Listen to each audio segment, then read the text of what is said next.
Hey guys, so in this video I'm going to be showing you 2 different ways to isolate the natural lashes and some tips and tricks for beginners and for experienced lash techs, showing you how to isolate the natural lash and some of the easiest ways to get started with that. So before we get started, if you like this video, make sure you hit the like and subscribe button below. So we'll start with the basics. We need to isolate one natural lash completely by itself, just like shown in this video here, to make sure that we're not gluing any of the eyelashes together. So this is why applying lash extensions is such tedious work and why it turns out so beautifully and it doesn't cause any damage when done properly to the natural lashes. So we want to make sure the health of the natural lash is our top priority, and one of the main things that we can do to keep the client's lash healthy is to isolate the lashes properly.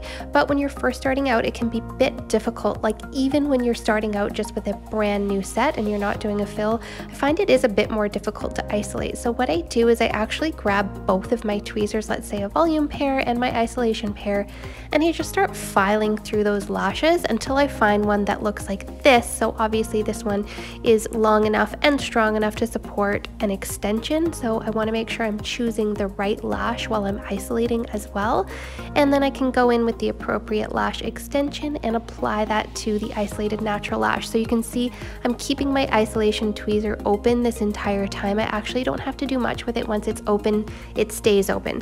So you can see with my fingers there, I'm closing the isolation tweezer while I'm filing, so I'm actually holding it closed. Now once I find that, I start just letting that tweezer open up on its own, and it will just stay open like that while I have the natural lash isolated. So once you have it isolated, it's pretty easy. Just make sure that the tweezer is not pushing down on the iPad at all, that isolation tweezer, and then you can go in again and you can apply your lash extension. So you don't always have to do this method where you're using 2 tweezers and filing through. I just find it so much easier when you're first starting out with a new set, or if you're just having a hard time isolating a natural lash using just the one tweezer.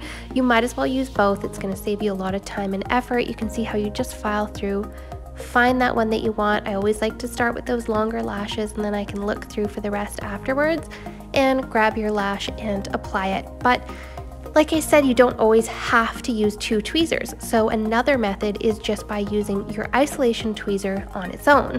So you can see here I've got the isolation tweezer and I've got it closed as I'm going in, and I'm diving right in at the root of the natural lash, not at the top, to make sure I get it isolated properly. And you can just use the sides of that tweezer to push those other 2 out to the side, and you can see how perfectly that lash is isolated. So when you come in with like this and you're using your tweezers and you're just diving in with the tip of the tweezers again at the root of the natural lash to make sure you're getting it completely isolated and no baby lashes are in there.